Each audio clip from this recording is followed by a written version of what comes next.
Hey everybody, welcome back to today's edition of NDD. Pleasure to be with you as always. And I start today with some big news out of the college football world. Two Notre Dame greats, Manti Te'o and Todd Lyght, for the second time in as many years, named to the ballot on the National Football Foundation College Football Hall of Fame list for the year 2026. Obviously, it's a huge honor, undeniably well-deserved for both players, and it was announced by the NFF earlier in the week. And as I said, appearance number 2 for both across the last 2 years. And you talk about the history of Notre Dame football throughout its history, which dates back to 1887. The Irish have seen 49 players get enshrined, joined by 6 coaches into the College Football Hall of Fame, the most by any program across the vast landscape. And there are some damn good teams and players out there. So Notre Dame continues to lead the pack in that regard. Might you get 2 more in Te'o and Lyght? We will find out next year in January. But you talk about these 2 guys who left their marks both on and off the football field in South Bend. For Lyght, he was one of the top players in all of college football throughout his 4-year career in South Bend. Instrumental in the Irish and Lou Holtz, led by Tony Rice at QB, winning the '88 national title. Lyght was in South Bend from '88 to '91, a lockdown defensive back, picked up 11 interceptions throughout his phenomenal career. And at present, his cousin Sean is a star All-American lacrosse player for Notre Dame, so the tie-ins and the lineage consists and continues there in South Bend, which has just been really great to see with his cousin Sean, and everybody knows what the great Todd Lyght did throughout his career in South Bend, once again getting notoriety for it. For Te'o, he was no slouch throughout his career either in college and the pros, the first player in college football to win the Maxwell, Camp, Bednarik, Lombardi, Nagurski, and Butkus Awards all in the same year.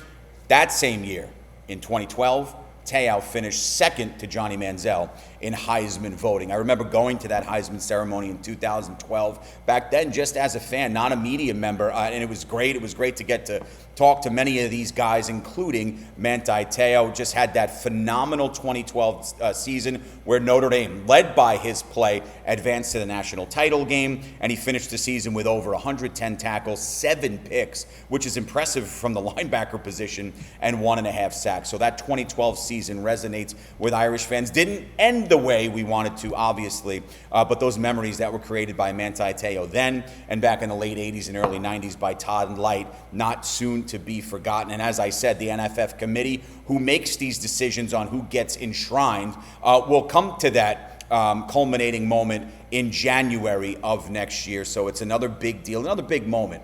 2 years and 2-year tries for Manti Te'o and Todd Lyght getting on the ballot for the College Football Hall of Fame. Recruiting has been the buzz, and Notre Dame, for all the great things they've done in the 26 class, the past 48 hours for some of the bigger recruits have not been kind to the Irish. That's a fact. It is what it is. Is it a disaster? No, but it stings. And what I am talking about lately, after losing out on Mikhail Blade yesterday, as he's going to go to Michigan, 26 3-star defensive tackle Alistair Vallejo, who ended his visits with a trip to Notre Dame, and the Irish seem to be in the driver's seat, right? We've been talking about that the past few days and weeks, that Notre Dame was right there on the precipice of getting this young man.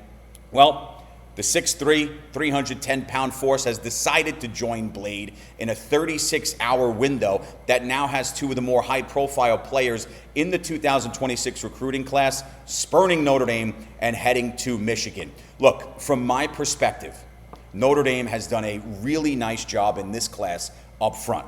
And I've talked about this on the past few shows, and some of you have been chiming in with the comments and giving your thoughts on this as well. But when you get commitments from the likes of Tiki Ola, Ebenezer Iwatati, Rodney Dunham, you've done a damn good job up front, in the middle, and on the edges, specifically with Iwatati and Dunham.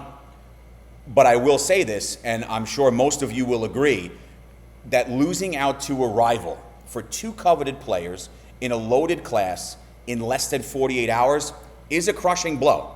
It takes nothing away from what Notre Dame and Marcus Freeman, Al Washington and company have done in this recruiting class, but it does sting a bit.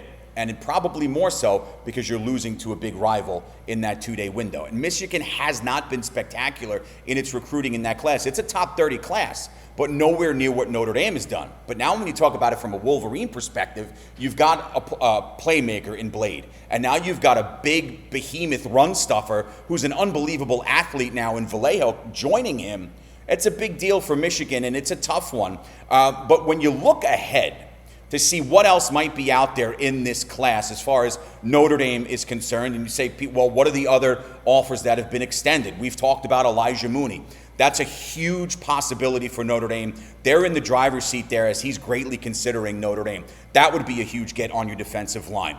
Trenton Henderson from Pensacola Catholic. USC and Florida appear to be the front runners there, but that door hasn't been completely shut either. For me, another player that's out there that I really would like to see along Notre Dame's defensive line is another kid from North Carolina in Noah Clark.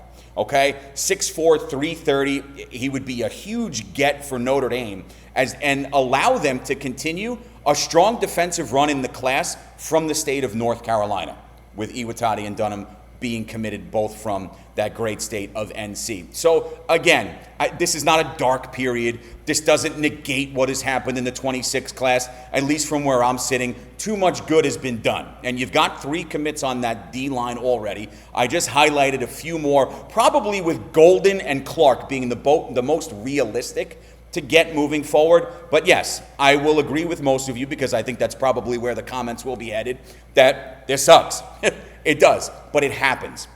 And in this recruiting class, even with the last 36 to 48 hour window, there have been many more swings and connections for ND than there have been swings and misses. And I will stand by that moving forward as the 26 window is still open. You've got another player here in the 27 class as we kick ahead in a calendar year, and another one from the state of New Jersey, oddly enough, a teammate of Mekhi Allen, who I spoke about yesterday.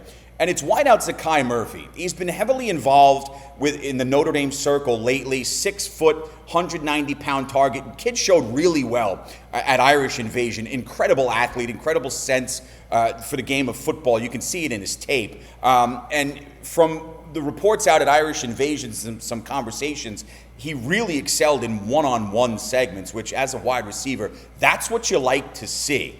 And that adds another layer of the intrigue around this 27 target. Notre Dame wants to keep that New Jersey hotbed and that pipeline alive. They've been really good in that aspect the last couple of years, even coming out of the BK era into Marcus Freeman's great tenure now in South Bend. With all of these recruits, the better they are, the more difficult the competition becomes. Boston College, Syracuse, and Washington are among schools to offer Murphy already. And while the Irish have not pulled the trigger in that department yet, Murphy was very confident in his performance at Invasion and hopes to return to campus in the near future. And I would be, I'd bet my fair share that he will do that, because from my perspective, as his visits to other schools, he's already seen Texas A&M. He's already seen SMU this past weekend. His recruitment is going to continue to grow. Not handing out an offer at Irish Invasion is not a disaster. It is not a big deal. It doesn't mean Notre Dame's not hot on his heels, that there isn't mutual interest. That is going to change at some point, you would think, with an offer coming his way out of this 27 class. A strong target on the outside, like a Zakai Murphy, is going to be someone flat out that we continue to talk about as it gains steam in the very near future. And I will have you abreast with everything as I try to do as it continues to unfold. So this is just another layer in recruiting for Notre Dame as the top athletes continue to fall more in love with the South Bend program, the University of Notre Dame, and it's been great to see, and it's been great to cover. Another thing that's been great for me is interacting with the comments, and I want to get into some from the last couple of days, specifically as they focus on recruiting. You had news yesterday that Mikhail Blade, the kid from Simeon in Chicago, is going to Michigan. We know that. Vallejo, now I talked about moments ago, is going to join him, the kid from Texas. So that's a nice formidable front two for Michigan that they've done in the 26 class, with Vallejo up front and then that second level player in Blade, the linebacker. But 30 over easy noted on the YouTube page that, quote, Notre Dame lost Chicago recruiting when Lou Holtz left. They used to own the city of Chicago, but are now lucky if they can pull 1 or 2 recruits from there every few years.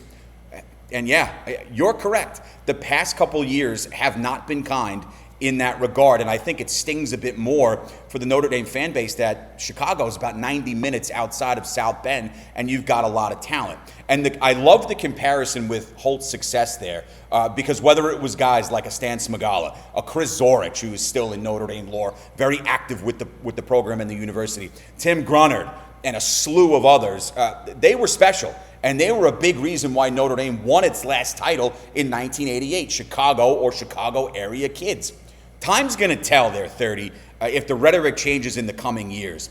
But a miss on a guy like Blade, I get it. While not a complete disaster, it's going to burn for a bit. So I'm with you there, and I appreciate the feedback and the commentary, as I do from everybody. Adrian Ferroni, 13, wants Notre Dame to make Marcus Freeman the highest paid coach in NCAA history, and he wants him to do it now. It's hard to disagree, and I'm with you, brother. Should Freeman, and I wrote this as a follow-up, should he decide to leave at any point, his next job is not going to be in college. And as Irish fans, and for me, this goes on 39 years, being a 1986 born and raised and out in South Bend for the first time in 1995, you get a coach like this, you want to keep him. When we can hope that Marcus Freeman is in South Bend and continues to build what he's already built for many years to come. I love you. I appreciate the comments. It has been a blast doing this with you each and every day. Keep them coming. The agreements, the disagreements, whatever it might be. How can you get involved? Ask. If I don't have the answers, I will get them for you in that regard. I hope you have a great rest of the day. And as always, go Irish.